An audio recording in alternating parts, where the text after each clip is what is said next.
ആറന്മുളയിലെ കാര്യം നോക്കുകയാണെങ്കിൽ മഴ കുറഞ്ഞതോടെ ആറന്മുളയിൽ വെള്ളക്കെട്ട് ഒഴിഞ്ഞു തുടങ്ങിയിട്ടുണ്ട്. ഇന്നലെ രാത്രിയും ഇന്നും ശക്തമായ മഴ പെയ്തിരുന്നില്ല. അതൊരു ആശ്വാസമാണ്. അതേസമയം താഴ്ന്ന പ്രദേശങ്ങൾ സാധാരണ നിലയിലാകാൻ ഇനിയും ഏറെ സമയമെടുക്കും.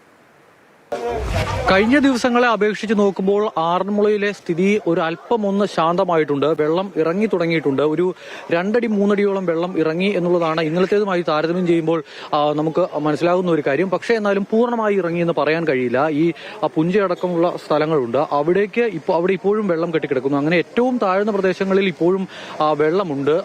പക്ഷേ അല്പം ഉയരമുള്ള പ്രദേശങ്ങളിൽ നിന്നും വെള്ളം നല്ലതുപോലെ ഇറങ്ങിയിട്ടുണ്ട് എന്നുള്ളതാണ് ആശ്വാസകരമായ ഒരു കാര്യം. ഇനി മഴ കാര്യമായി ഉണ്ടായില്ല എങ്കിൽ ഈ വെള്ളം നാളെ ഒരു ഉച്ചയോടുകൂടി പൂർണ്ണമായും ഇറങ്ങും, അല്ലെങ്കിൽ നാളെ വൈകുന്നേരത്തോടു കൂടിയൊക്കെ ഇറങ്ങും എന്നുള്ളതാണ് പ്രതീക്ഷിക്കുന്നത്. പക്ഷേ ഈ വെള്ളം ഒഴുകി പോകുന്നത് ഇതിനും താഴെയുള്ള ഉയരം കുറഞ്ഞ പ്രദേശങ്ങളിലേക്കാണ്. അപ്പോൾ അവിടെ വെള്ളം കയറാനുള്ള ഒരു സാധ്യത ഉണ്ടാകുമോ എന്നുള്ളതാണ് മറ്റൊരു ആശങ്കയായി നിൽക്കുന്നത്. മത്സ്യത്തൊഴിലാളികളൊക്കെ ഇവിടെ രക്ഷാപ്രവർത്തനവുമായി ബന്ധപ്പെട്ട് എത്തിയിരുന്നു. അവരിപ്പോൾ മടങ്ങുകയാണ്. ആദ്യ ദിവസം വന്നപ്പോഴത്തിൽ നിന്നുള്ള ഒരു വ്യത്യാസം ഇപ്പൊ എത്രത്തോളം ഉണ്ട്?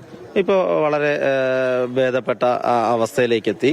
നമ്മളിവിടെ വള്ളം ഇറക്കുന്ന സമയത്തിനേക്കാളും അന്നത്തെ ദിവസം, അതായത് ഇന്നലെ വൈകുന്നേരത്തോടു കൂടിയിട്ട് വളരെ വലിയ ആശങ്ക വരുന്ന വിധത്തിൽ ഈ റോഡ് കവിഞ്ഞൊഴുകുന്ന അവസ്ഥയായിരുന്നു. ഇന്നിപ്പോൾ നമുക്ക് കാണാൻ കഴിയുന്നുണ്ടല്ലോ, ആ ഒരു അവസ്ഥയൊക്കെ മാറി റോഡിൽ ഏകദേശം എത്താവുന്ന അവസ്ഥ. പക്ഷെ ഇവിടെ ഇപ്പോൾ നമ്മൾ ഈ ചെയ്തപ്പോൾ നമുക്ക് മനസ്സിലായൊരു കാര്യം, ആ കണ്ടത്തിലും വയലിലൊക്കെ കിടക്കുന്ന വെള്ളം പറ്റി പോകണമെങ്കിൽ കുറച്ചുകൂടി സമയമെടുക്കുമായിരിക്കും.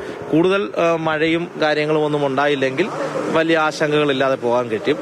ഇതാണ് ഇപ്പൊ ഈ മത്സ്യത്തൊഴിലാളികളുടെയൊക്കെ ഭാഗത്തു നിന്നുണ്ടായ സഹകരണം, അല്ലെങ്കിൽ അവരൊക്കെ രക്ഷാപ്രവർത്തനത്തിനായി ഇറങ്ങിയത് ഏറ്റവും ദുഷ്കരമായിരുന്നു. പലയിടങ്ങളിലും രക്ഷാപ്രവർത്തനം, പരമാവധി ആളുകളെ കരയിലേക്ക് കൊണ്ടുവരാൻ ക്യാമ്പിലേക്ക് മാറ്റാൻ കഴിഞ്ഞിട്ടുണ്ട്. ഇപ്പോൾ വീണ്ടും ഫയർഫോഴ്സിന്റെ റെസ്ക്യൂ ടീമൊക്കെ ഇവിടെ തുടരുന്നുണ്ട്. ഇവിടെ നിന്നും അകത്തേക്ക് പോയി ചില വീടുകളിലൊക്കെ 2 നിലയുള്ള വീടുകളിൽ നിന്നൊക്കെ ആളുകൾ മാറാത്ത ചില ആളുകളുണ്ടായിരുന്നു. അവർക്കൊക്കെ ഭക്ഷണം എത്തിക്കേണ്ടതുണ്ട്, മരുന്ന് വേണ്ടവർക്ക് മരുന്ന് എത്തിക്കേണ്ടതുണ്ട്. അങ്ങനെയുള്ള പ്രവർത്തനങ്ങളാണ് ഇപ്പോൾ ആറന്മുള കേന്ദ്രീകരിച്ച് നടക്കുന്നത്.